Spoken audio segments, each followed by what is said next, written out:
మీ బంగారం తాకట్టులో ఉందా? విడిపించుకోలేక ఇబ్బందులు పడుతున్నారా? అయితే మీ బంగారాన్ని వెంటనే విడిపించి కొంటాం. గణేష్ గోల్డ్. మీరు సంప్రదించాల్సిన ఫోన్ నంబర్లు 9160-266-916, 8712619507.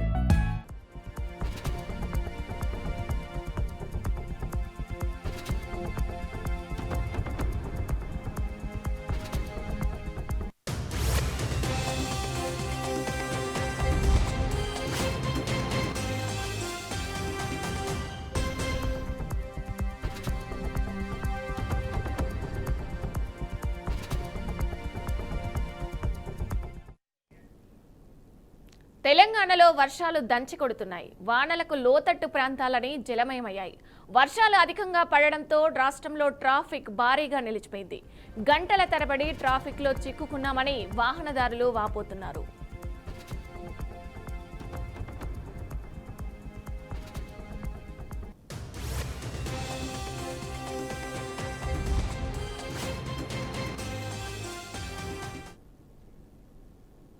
భారత అంతరిక్ష పరిశోధన సంస్థ నేడు చేపట్టిన జిఎస్ఎల్వి F-16 రాకెట్ ప్రయోగం విజయవంతమైంది.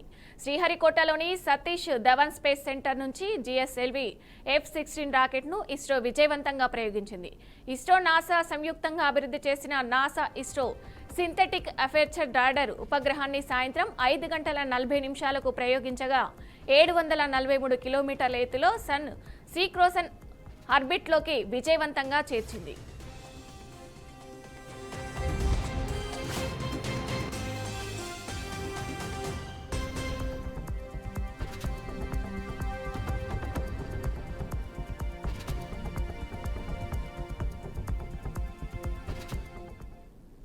ఈ ఉపగ్రహం ప్రతి 12 గంటలకు భూ ఉపరితలం మీద అలాగే మంచు కప్పబడిన ఉపరితలాలను సముద్రాలను చిత్రీకరిస్తుంది. భూమిపై మారుతున్న వాతావరణ పరిస్థితులు సహజ విపత్తులను పర్యవేక్షించడానికి ఈ ఉపగ్రహం సహాయపడుతుంది.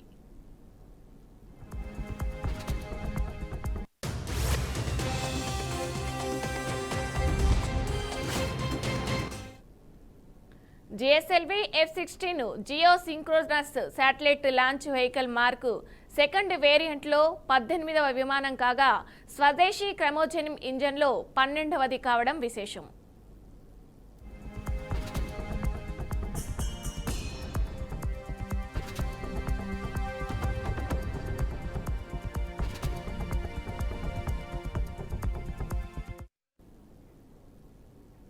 రెండోసారి అమెరికా అధ్యక్షుడైన డొనాల్డ్ ట్రంప్ సంచలనాలను కేర్ ఆఫ్ అడ్రస్గా మారాడు. ప్రపంచ దేశాలపై కీలక నిర్ణయాలు తీసుకుంటూ సుంకాల మోత మోగిస్తున్నాడు. ఇప్పటికే అనేక దేశాలపై భారీ సుంకాలు ప్రకటించిన ట్రంప్ తాజాగా భారత్పై కూడా 25% సుంకాలను విధించనున్నట్లు డొనాల్డ్ ట్రంప్ ప్రకటించాడు. ఈ కొత్త సుంకాలు ఆగస్టు 1 నుంచి అమల్లోకి వస్తాయని ఎక్స్ వేదికగా పేర్కొన్నారు.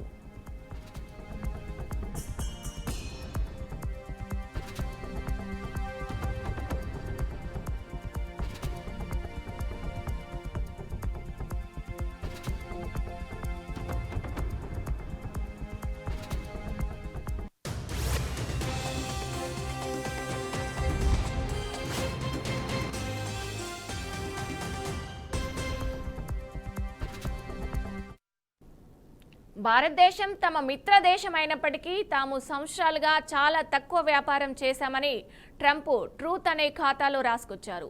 ఎందుకంటే వారి సుంకాలు ప్రపంచంలోనే అత్యధికంగా అన్నారు. వారు ఏ దేశంలోనైనా అత్యంత కఠినమైన అసహ్యకరమైన ద్రవ్యేతర వాణిజ్య అడ్డంకులకు కలిగి ఉన్నారని పేర్కొన్నారు. ఎల్లప్పుడూ తమ సైనిక పరికరాలలో ఎక్కువ భాగాన్ని రష్యా నుండి కొనుగోలు చేశారన్నారు. ఉక్రెయిన్లో హత్యలను రష్యా ఆపాలని అందరూ కోరుకుంటున్న సమయంలో చైనాతో పాటు రష్యా యొక్క అతిపెద్ద శక్తి కొనుగోలుదారుగా భారత్ నిలిచిందని చెప్పారు. అందువల్ల భారతదేశం అమెరికాకు ఆగస్టు 1 నుంచి 25% సుంకం చెల్లిస్తుందని ట్రంప్ రాసుకొచ్చారు.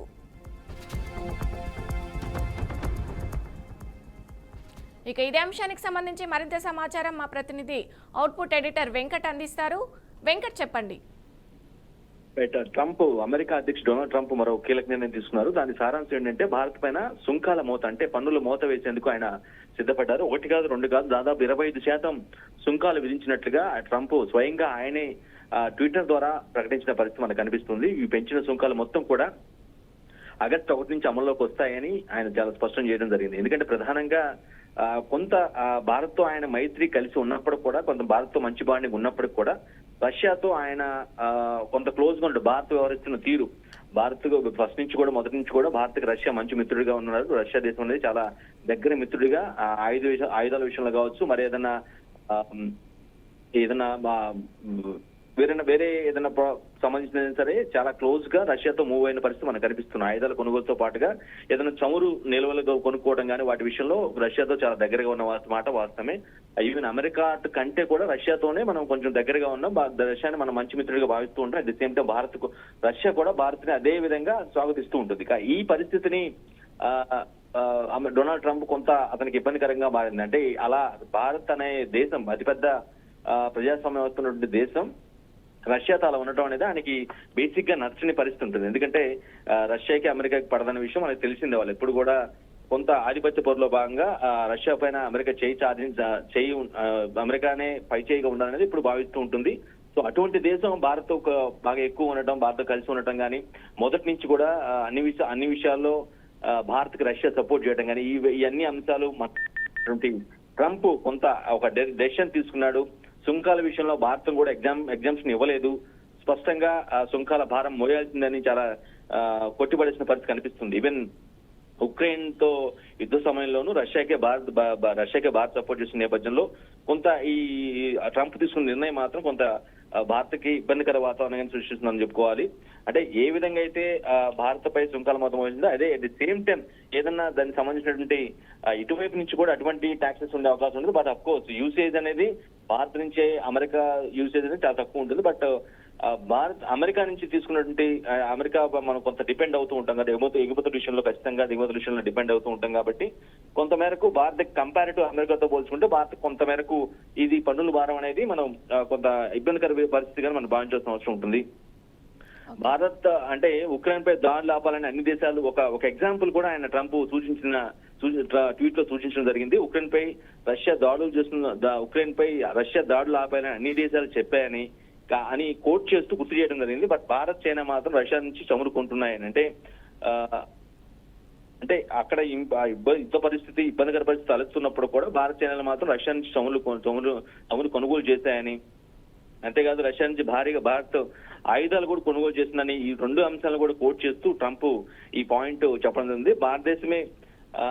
భారతదేశం మిత్రదేశం అని చెప్తూనే బట్ అక్కడ టారిఫ్లు కూడా ఎక్కువే అన్న పాయింట్ ని కూడా ఆయన చెప్తున్న పరిస్థితి కనిపిస్తుంది. అంటే భారత్ లో సుంకాలు కూడా ఎక్కువే, వాళ్ళు విధించే సుంకాలు కూడా దిగుమతుల పైన పక్క దేశాలకు సంబంధించినటువంటి ఆర్థిక లావాదేవీల విషయంలో ఏదైనా దిగుమతులు చేసుకోవాలని చెప్పేసి చేసుకునే పరిస్థితి ఉంటే ఖచ్చితంగా సుంకాల చెల్లింపు ఉంటుంది. కాబట్టి ఆ విధంగా భారత్ కూడా సుంకాల భారం ఎక్కువ వేస్తుంది అనేది ట్రంప్ వాదన కనిపిస్తుంది. ఈ నేపథ్యంలో దాన్ని కోట్ చేస్తూ ఆ విషయాన్ని చెప్తూనే భారత్ పై కూడా 25% సుంకాల పన్ను విధిస్తున్నామని ట్రంప్ ప్రకటించడం కొంత భారత్కి ఇబ్బందికర పరిస్థితిగా భావించాల్సి ఉంటుంది. దీనికి ఎటువంటి భారత్ వైపు నుంచి ఎటువంటి రిటాలియేషన్ ఉంటుంది, ఏ విధంగా దానికి కౌంటర్ ఉంటుంది అనేది మాత్రం మోదీ తీసుకోబోయే నిర్ణయాలను బట్టి ఉంటుంది అనేది మనం అర్థం చేసుకోవచ్చు. Vijaya. Okay, right. Thank you Venkat.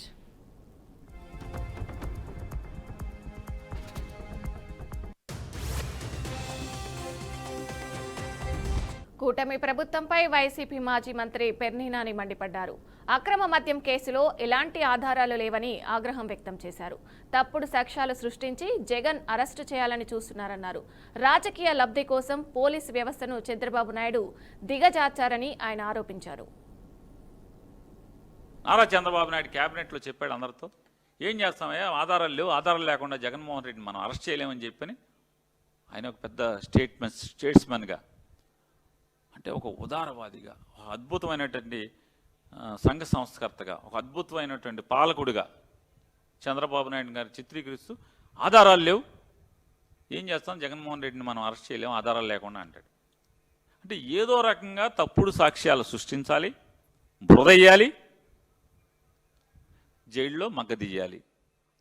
ఇటువంటి అంటే పోలీసు వ్యవస్థని దిగజార్చి రాజకీయ కక్షల కోసం, రాజకీయ లబ్ధి కోసం పోలీసు వ్యవస్థని దిగజార్చి ఈ రకంగా వాడుకోవటం అనేది చంద్రబాబు నాయుడు గారి నైజం పరాకాష్ఠకు చేరే పరిస్థితికి వచ్చేసింది. ఇవాళ ఎందుకని మొత్తం వీళ్ళందరికీ కూడా రేపు 1వ తారీఖున వాయిదా ఉంది. ఆల్రెడీ బెయిల్స్ వాదనలు జరుగుతున్నాయి. ఆగస్టు 1వ తారీఖున కోర్టు ఏ క్షణానైనా తీర్పు చెప్పేటువంటి అవకాశం ఉంది. కాబట్టి మళ్ళీ ఢిల్లీ బాబాయ్ని ఆన్లైన్లో వచ్చేస్తాడు. ఢిల్లీ బాబాయ్ వచ్చేసి అమ్మో 11 కోట్లు దొరికేసింది, 1,00,000 కోట్లు అవినీతి అన్నారు. లక్షల్లో ఏమైంది? 50,000 కోట్లు అన్నారు. మళ్ళీ 50,000 కోట్లు కాదు తూచి 30,000 కోట్లు అన్నారు. 30 కాదు తూచి 18,000 అన్నారు. 18 కాదు తూచి 13,500 అన్నారు. 13,000 కాదు తూచి ఇప్పుడు 3,000 అంటున్నారు. నారా రాజ్యసభలో అమిత్ షా మాట్లాడుతున్నారు. లైవ్ లో చూద్దాం. वो विदेश थे. लगभग 2-2:30 बजे के सुमार पे बात हुई. मैं शाम होने से पहले ही श्रीनगर पहुंच गया था. दूसरे दिन सुबह सुरक्षा बैठक उसी रात को कर दूसरे दिन सुबह जहां मृतदेह थे वहां जाकर उनको श्रद्धांजलि देने के लिए गया. मान्यवरों, मेरे जीवन का ऐसा दिन है जो मैं कभी नहीं भूल सकता. एक 6 दिन की शादी, एक बच्ची ने जिसकी शादी को 6 दिन हुए हैं, वो विधवा होकर हमें पूछती थी कब इसका बदला लिया जाएगा. मान्यवर, सब लोग क्षुब्ध थे. ना पानी पिया था, ना चाय पी थी, ना पीने की स्थिति थी. मैं मेरे जीवन में वो दृश्य नहीं भूल. आज भी वो दृश्य आ जाता है तो नींद से खड़ा हो जाए, इस प्रकार की वेदना होती है. मान्यवर, ऐसा जघन्य अपराध कभी नहीं हुआ. धर्म के नाम पर पूछकर चुन कर इनके परिजनों के सामने मरे छोटी बच्चियां, छोटे बच्चे, वृद्ध मां, उनकी पत्नियां, उनकी बहनें, इस सब के सामने मारा गया. और क्यों मारा गया? क्योंकि वो संदेश देना चाहते थे कि टेररिज्म से मुक्त हम कश्मीर को नहीं होने. मैं आज इस सदन से उनको संदेश देना चाहता हूं, जितना हो सके उतना प्रयास करना. कश्मीर आतंकवाद से मुक्त होकर रहेगा और होकर ये नरेंद्र मोदी का संकल्प. मान्यवर, 23 अप्रैल को, इसके पहले कल भाषण में कहा, वहां पर आज भी बोले, मैं बैठा था कि 24 अप्रैल को मोदी जी चुनावी सभा करने गए. हमारे साथी ने जवाब दिया इनका. परंतु मान्यवर, मैं सदन का रिकॉर्ड क्लियर हो इसलिए मोदी जी वो सभा में क्या बोले थे वो कहना चाहता हूं. मोदी जी ने 24 अप्रैल को बिहार की जनसभा में जो कहा था वो चुनावी सभा नहीं थी. इस देश के प्रधानमंत्री की जिम्मेदारी है कि देश की जनता की भावनाओं को दुनिया के सामने ढंग से रखे. मैं कोट अनकोट उनके भाषण को पढ़ता हूं. मैंने 22 अप्रैल को पहलगांव का यह हमला केवल निहत्थे पर्यटकों पर नहीं बल्कि पूरे भारत की आत्मा पर हुआ एक दुस्साहसपूर्ण प्रहार. आतंकवाद के प्रति दृढ़ और कड़ा रुख. आतंकवादियों और इस हमले की साजिश दी जाएगी. आतंकियों के बीच बची खुची जितनी भी भूमि है उसको मिट्टी में मिलाने का समय आ गया. 140 करोड़ भारतीय इस बात के लिए एकजुट है कि आतंक के आकाओं की कमर तोड़ दी जाएगी. भारत हर एक आतंकवादी और उनकी समर्थकों की पहचान करेगा, उनका पता लगाएगा, उनको दंडित करेगा. आतंकवाद कभी भी भारत की आत्मा को तोड़ नहीं पाएगा. न्याय सुनिश्चित करने के हर प्रयास किए जाएंगे. और आज मैं मोदी जी को बहुत बहुत साधुवाद देता हूं. उनकी दूरदर्शी, उनका बोला हुआ एक एक शब्द आज सच हुआ है. उन्होंने कहा था आतंकवादियों की बची खुची जमीन मिला देंगे, मिट्टी में मिला देंगे. साहब, उनके ट्रेनिंग के बाद मिट्टी में मिले हैं, इनके हेडक्वार्टर मिले हैं, उनके लॉन्च पैड भी मिट्टी में मिलकर जमीन दोस्त. उन्होंने कहा कि इनके आकाओं को नहीं छोड़ेंगे. मैं बाद में लिस्ट पढ़ता हूं. इनको भेजने वालों को भी हमारी सेनाओं ने मिट्टी में मिला दिया. उन्होंने कहा आतंकवादियों को भी नहीं छोड़ेंगे। ऑपरेशन महादेव ने वो तीनों आतंकवादियों को समाप्त कर दिया, मान्यवर, ढेर कर दिया। एक प्रकार से मोदी जी ने कहा हुआ वाक्य, हमारी सेना, हमारी वायुसेना, हमारी जल सेना और सभी पैरामिलिट्री फोर्स और जम्मू कश्मीर पुलिस ने उसको अपना कर्म का रास्ता बना दिया और कठोर दंड देने का काम किया है। मान्यवर, 23 अप्रैल को ही एक सीसीएस की मीटिंग बुलाई गई। सीसीएस की मीटिंग में कठोर संदेश देने का काम न केवल पाकिस्तान को, पूरी दुनिया को, कि भारत की सीमा और भारत की सेना, भारत के नागरिक और भारत की संप्रभुता, इसके साथ खिलवाड़ नहीं करते, वरना परिणाम भुगतने पड़ते हैं। मानव उन्होंने तय किया सीसीएस की बैठक में 1960 की जवाहरलाल नेहरू के द्वारा की गई एक तरफा पाकिस्तान के फायदे वाली सिंधु जल संधि को तत्काल प्रभाव से रोक लिया था। मान्यवर, ऐतिहासिक फैसला है। हम सब वर्षों से मानते थे कि हिंदू जल संधि एक तरफा है, हमारा पानी 80% वहां नहीं जा सकता। मान्यवर, वहां तक कि वहां से गाद निकालने की भी परमिशन, उनकी कैनाल बनाने के पैसे भी भारत ने भेजे। और मान्यवर, ये पानी पर अधिकार है भारत के किसानों।